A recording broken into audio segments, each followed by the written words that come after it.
நாங்க பில் பண்ணிக்கங்க சார் இந்தாங்க சார். சார் இந்தாங்க.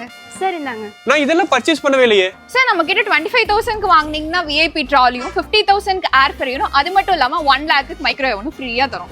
ஆமாங்க, நம்ம ஐபோ ஸ்டோர்ல பொங்கல் சேல் ஸ்டார்ட் ஆயிடுச்சு. வெறும் 39 ரூபாய்க்கு 10 வாட்ஸ் பல்பும் 999 இருந்து சீலிங் ஃபேன் ஸ்டார்ட் ஆகுது. ஜஸ்ட் 399க்கு பிரஷர் வாஷர், 5899க்கு 15 லிட்டர் வாட்டர் கேசர், 10,999க்கு சிம்னிஸ். இப்போ ஐபோவோட பொங்கல் சேல் லைவ்ல இருக்கு. ஜனவரி 1st இருந்து ஜனவரி 18th வரைக்கும் 25,000க்கு மேல பர்ச்சேஸ் பண்ணீங்கன்னா ஃப்ரீ விஐபி ட்ராலி பேக், 50,000க்கு மேல பர்ச்சேஸ் பண்ணீங்கன்னா ஃப்ரீ ஏர் ஃப்ரையர், 1 lakh மேல பர்ச்சேஸ் பண்ணீங்கன்னா ஃப்ரீ மைக்ரோவேவும் தராங்க. இங்கே உங்க வீட்டுக்கு தேவையான plywood, hardware, sanitary ware and bathroom accessories, paints, plumbings, wire and ஸ்விட்சஸ்னு இங்க இருக்க எல்லா ப்ராடக்ட்ஸுமே 100% original products with guaranteed lowest பிரைஸ்ல சேல் பண்றாங்க. அண்ட் அசிஸ்டன்ஸும் நல்லா பண்ணுவாங்க. 250+ டாப் பிராண்ட்ஸும் ஒரே ரூஃப்ல கிடைக்கும். நான் சூலூர் KMCHக்கு பக்கத்துல இருக்க பிரான்ச்சை விசிட் பண்ணியிருந்தேன். ஸோ சரவணம்பட்டி அண்ட் துடிலூர்லயும் ஐபோ ஸ்டோர்ஸ் இருக்கு. மறக்காம விசிட் பண்ணி பாருங்க. டாடா பை பை.